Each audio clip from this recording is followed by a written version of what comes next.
Magandang buhay! We are the Group 6 of ABM7. My name is Kyle Sigidao. I'm Melvin Bautista.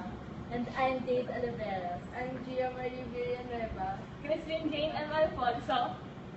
And we are here to interview some FEU students. Yeah. Magandang buhay! Narito kami para interviewin ang mga estudyante ng FEU High School para sa aming premyo sa philosophy. So, nandito na si ate.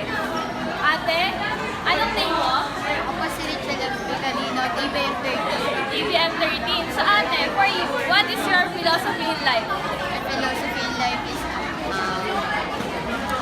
there is a rainbow after the rain. Ay, yun pala, there is a rain. Tama. O, bakit ate? Bakit? Kasi sa bawat problema natin, dapat hindi tayo mag-i-stuck lang sa isang problema. Dapat matuto tayong bumangon kahit na mahirap. Dapat subukan natin na bumangon.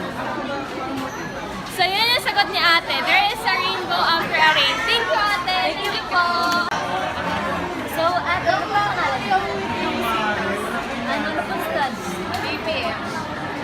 BPM 13. So, para sa iyo po, what is your philosophy in life? Philosophy in life, siguro parang yung you learn as you live, parang it's process na tuloy-tuloy lang siya habang nabubuhay ka hanggat na dito ka may nalalaman ka or theory, mga ganon. Thank you po. So, nandito po tayo para interviewin si ate. So, ate, anong pangalan nyo? Ano po? What section? Hams 8. So, ate, for you, what is your philosophy in life? Philosophy in life, study of parang katotohanan. Yun lang po. Thank you po, ate. Thank you very much. What is your philosophy in life? My philosophy in life is do everything you can, no matter what. Yun lang naman. Pakilala ka mo. I'm Rain Javelin Floria from UMS. Thank you.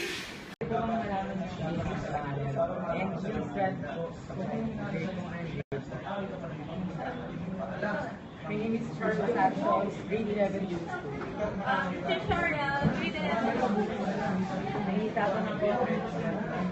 What is your philosophy?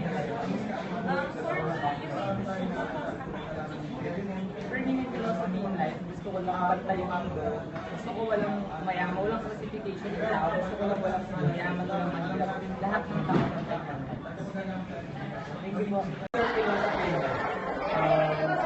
Ako, sa unang po, bago po ako sumagot, si Jacob Tumbali, 16 years old from STEM po. Philosophy ko po in life is kahit gano'n po ako i-down ng mga tao or kahit gano'n ako asarin gano'n. Lagi akong naniniwala sa sarili ko at lagi akong mag-rise up. Kuya, pwede po ba ma-interview? Okay na. Ano po pangalan niyo? Si Oliver Punzalan, yung student. What is your philosophy in life? Pwede naman Tagalog, no? Philosophy in life ko, if you don't try it, you wouldn't get it. Tsaka, don't talk about it, be about it. Tsaka, don't be afraid to let it fly when time comes. Yeah, thank you. Yun lang. Thank you po sa pagsagot. So, ate, ano po ang pangalan niyo? Kiana. Tran. Hang. Para sa iyo po, what is your philosophy? I think ayun yung perception mo sa mga bagay or yung own interpretation mo.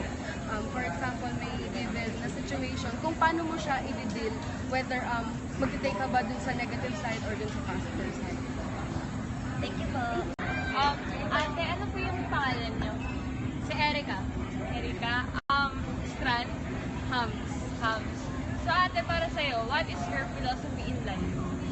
Ang philosophy in life ko is yung sarili kong buhay. Kasi sa buhay, lagi mo kine-question, lagi mo tinatanong sa sarili mo, ano bang dapat kong gawin? Ano ba ang kailangan ko? Gusto ko ba to o kailangan ko? Ayun.